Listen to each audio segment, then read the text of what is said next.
Hello friends, welcome in Pahalwan Gurudin group of college. Myself Vinod Kumar, Assistant Professor in Pharmacy Department, behalf of Pahalwan Gurudin College of Science and Technology. Today discussion on clotting of blood or coagulation of blood. रक्त का थक्का। रक्त का थक्का कैसे बनता है, blood clot कैसे होता है, इसके बारे में आज हम डिस्कशन करेंगे।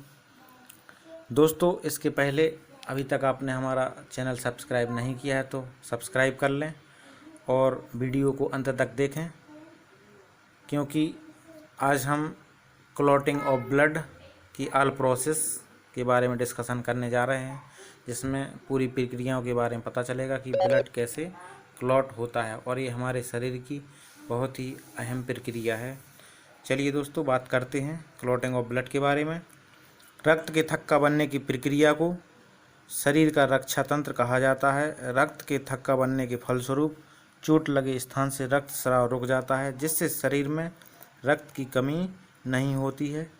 चोट लगे हुए स्थान को रक्त वाहिनियाँ फट जाती हैं, जिनसे रक्त बाहर रिसने लगता है। जब हमारे शरीर में किसी प्रकार की चोट लगती है तो रक्त वाहिनियाँ फट जाती हैं या डैमेज हो जाती हैं, जिससे ब्लड बाहर आने लगता है। कुछ समय बाद चोट लगे हुए स्थान पर एक थक्का बन जाता है, जो वाहिनियों के कटे स्थान को बंद कर देता है। इस प्रकार रक्त का स्राव बंद हो जाता है। रक्त स्राव रुकने की इस प्रक्रिया को थक्का बनना या क्लॉटिंग कहा जाता है। रक्त का थक्का एक कोमल जेली के समान चिपचिपा पदार्थ होता है। नेक्स्ट है दोस्तों, रक्त का थक्का बनने की विधि या मैकेनिज्म ऑफ क्लॉटिंग। ये कई चरणों में संपन्न होता है। करीब 5 चरण होते हैं इसमें। प्रथम चरण, रक्त वाहिनियों के चोटिल होने पर उनकी सतह खुरदुरी हो जाती है तथा रक्त प्लेटलेट्स क्षतिग्रस्त हो जाती हैं। फलस्वरूप थ्रोम्बोप्लास्टिन नामक रासायनिक पदार्थ निकलने लगता है। द्वितीय चरण में यह थ्रोम्बोप्लास्टिन कैल्शियम की उपस्थिति में रक्त में उपस्थित प्रोथ्रोम्बिन नामक प्रोटीन को थ्रोम्बिन में परिवर्तित कर देता है। तृतीय चरण में थ्रोम्बिन की उपस्थिति में फाइब्रिनोजन फाइब्रिन में परिवर्तित हो जाता है। अब बात करते हैं दोस्तों चतुर्थ चरण की। यह रक्त में अघुलनशील होता है, जो फाइब्रिन होता है तथा पतले पतले रेशों में परिवर्तित हो जाता है। ये रेशे एक जालनुमा संरचना का निर्माण करते हैं, जिनके छोटे छोटे छिद्रों के बीच रक्त कणिकाएं कस जाती हैं। अब ये जालवत पदार्थ सिकुड़कर थक्के का निर्माण करते हैं। यही थक्का चोटिल तथा कटी रक्त वाहिनियों को अवरुद्ध कर देता है, जिससे रक्त का स्राव बंद हो जाता है। फाइब्रिन और रक्त की कोशिकाएं मिलकर के एक क्लॉट का निर्माण करती हैं। दोस्तों, ये 4 चरण में ब्लड क्लॉटिंग संपन्न होती है। अब बात करते हैं हम रक्त के थक्का बनाने में सहायक जो कारक होते हैं, जिनको हम क्लॉटिंग फैक्टर कहते हैं। रक्त बनने की प्रक्रिया में निम्न कारक भाग लेते हैं। Factor first fibrinogen, factor second prothrombin, factor third thromboplastin, factor fourth calcium, factor fifth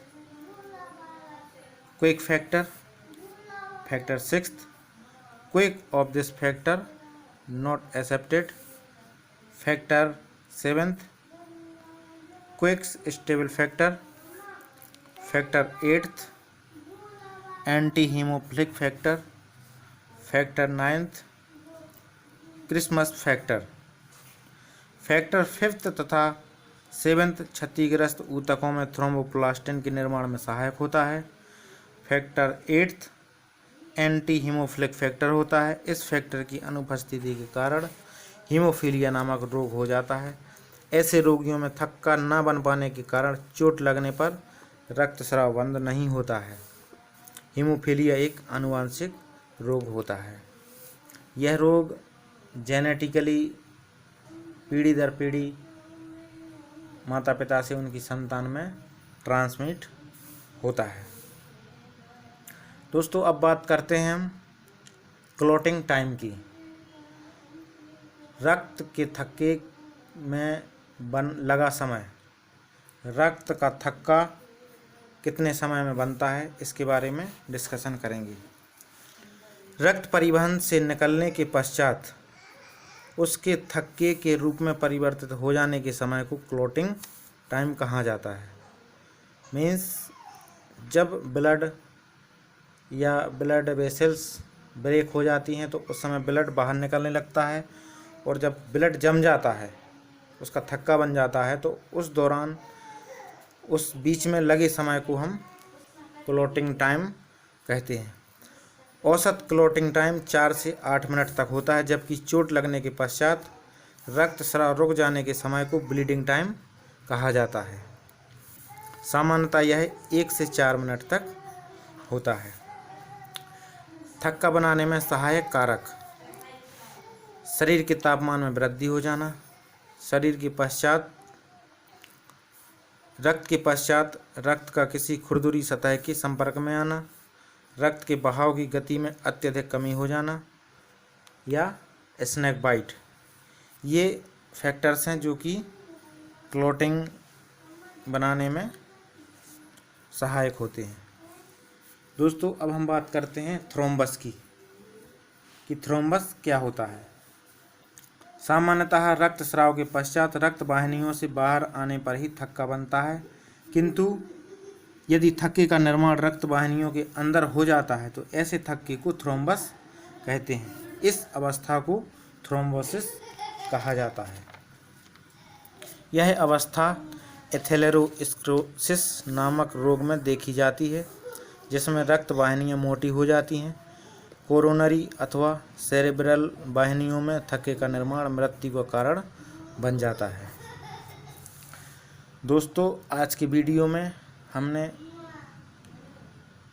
clotting of blood, clotting time, bleeding time, clotting factors and thrombus के बारे में स्टडी की है। नेक्स्ट वीडियो में हम ब्लड ग्रुप्स लेकर आएंगे। हमारे वीडियो लगातार देखने के लिए एवं सबसे पहले देखने के लिए बेल आइकन दबाएं। अभी तक आपने हमारा चैनल सब्सक्राइब नहीं किया है तो प्लीज़ चैनल सब्सक्राइब करें। वीडियो देखने के लिए बहुत बहुत धन्यवाद।